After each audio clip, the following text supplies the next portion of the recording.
Яго удзельнікамі сталі каля 500 студэнтаў і навукоўцаў з 18 краін свету.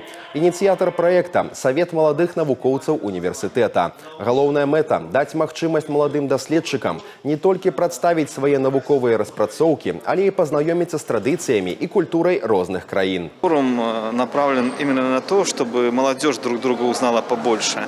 А раз молодежь узнает друг друга побольше, значит и страны сблизятся все плотнее друг с другом и найдут общие вопросы для взаимодействия. Мы растем количеством стран, количеством культур.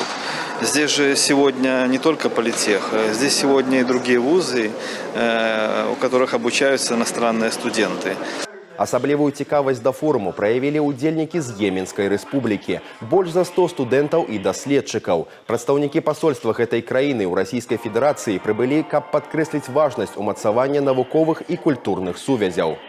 Мы хотели участвовать и поддерживать наших студентов, которые учатся в Беларуси в основном, и особенно тоже в Гомеле.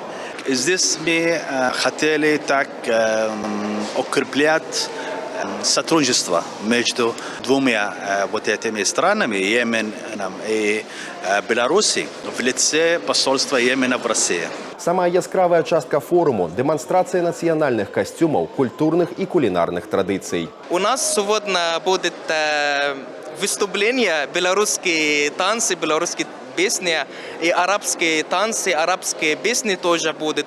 У нас еще будет дегустация. Сегодня белорусов будут попробовать, как у нас выглядит арабских еды. Будет интересно для белорусов, потому что такие еды белорусов может первый раз увидеть.